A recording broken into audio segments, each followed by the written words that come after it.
So the next topic I wanted to talk about, all these are kind of heavily Trump dominated, but let's jump to the Joe Biden's amazing sinking bridge.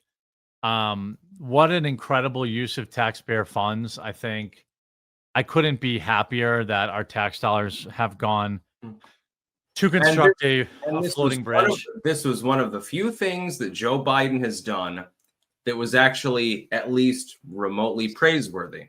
The idea is, logistically speaking, if you have the pier there, you can ship in the aid at lower cost. You can do much more of it. It'll cost less to ship it in.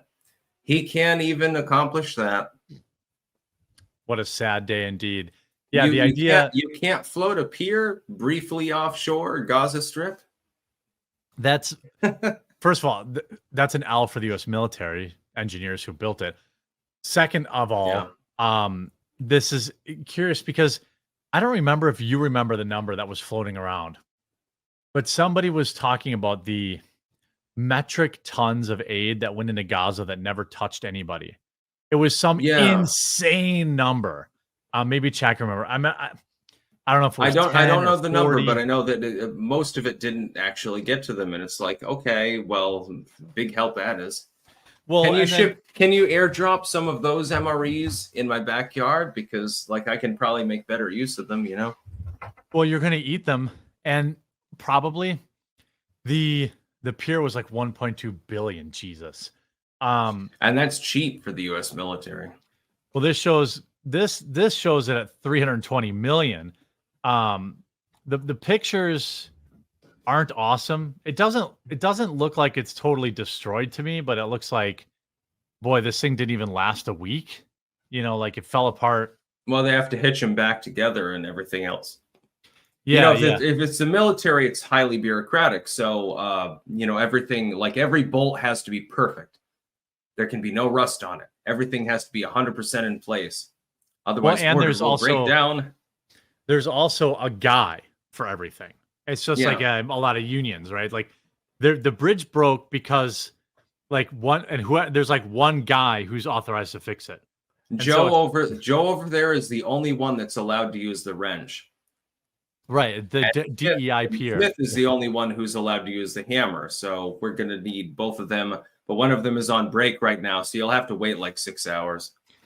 Right. Yeah. And so did you ever see the thing? Sorry to interrupt. No, go ahead. There was like a report by the Nazi Germans back in 1943 or something like that when they were fighting the United States military. And I believe this is canonical. And they said something to the effect that it was impossible to fight the U.S. military because they ignored orders and had no order at all. And that's the exact opposite of what we have now. I like that. People would just ignore, general commands and stuff and do their own thing. And so it became impossible to logistically fight them. We need to go back to that. Yeah. Someone said, Jeremy, Israel blew 1.5 billion of our tax dollars repelling one rocket salvo that lasted 20 minutes. I'm not surprised by that. When it gets to military spending, did you remember? I don't know what your first exposure to government spending was. Well, mine was like the $4,000 revolution.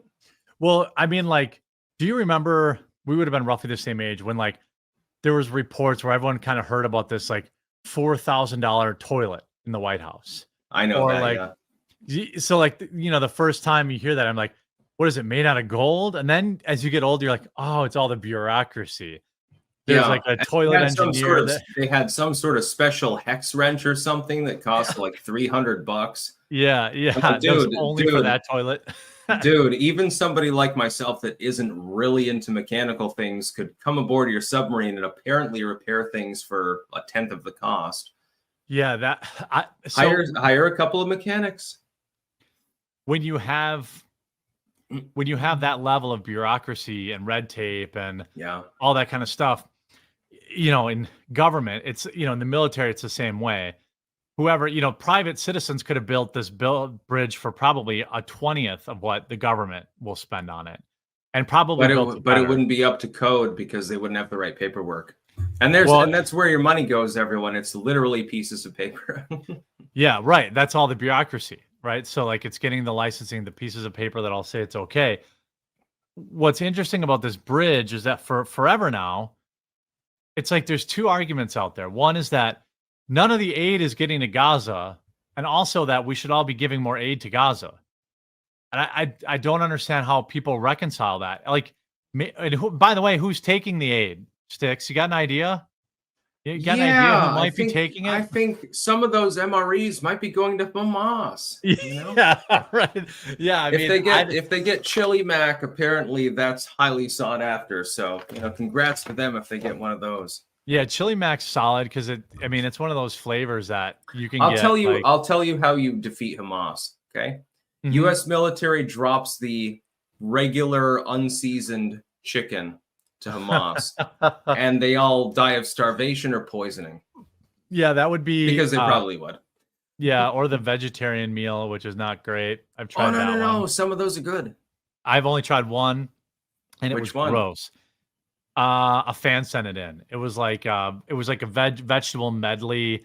It was like almost like what do you call it? Like vegetable lasagna, no, ratatouille. It was ratatouille. Yeah, ratatouille. You didn't like the ratatouille? Yeah, but think about the ingredients and then think about who I am. You know, that's a lot of vegetables for me. Well, yeah, but Hamas would make do with that one. Send them in the white chicken chunks and watch as they self-implode. Or pork only.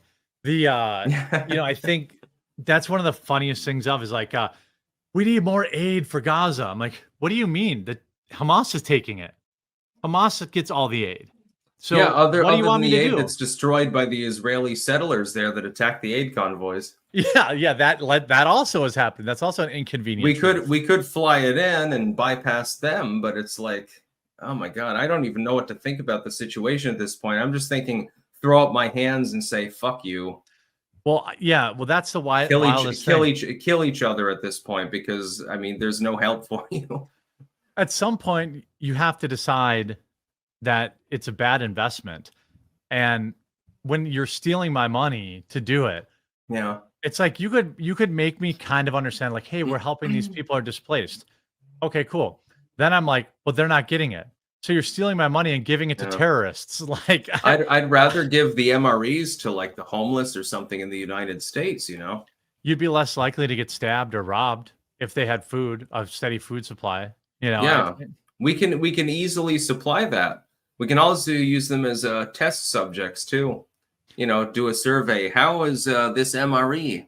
Well, it's a 10 out of 10. Oh no, this one's a 2 out of 10. I couldn't swallow it. You know. I thought you were going somewhere else with medical testing on the homeless, and I was going to have to disavow. But yes, we could ask them to taste test delicious food. Yeah. Not. Please discontinue the white chicken chunks. It's a war crime. So the bridge is a disaster.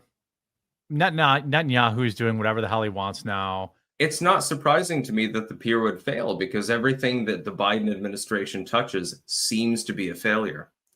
It's so systemic. It's so common. It's almost, I mean, we're talking about it now because we have to analyze it, but is it even really newsworthy? I'd be more surprised if it worked. And it wasn't even a bad idea. The basic premise actually made sense. Yeah, I mean, the premise of also like, hey, if we're investing hundreds of millions of dollars in aid, you know, what can we do before? Let's not double the amount of aid. Let's double the amount of aid that's getting to the people that need it.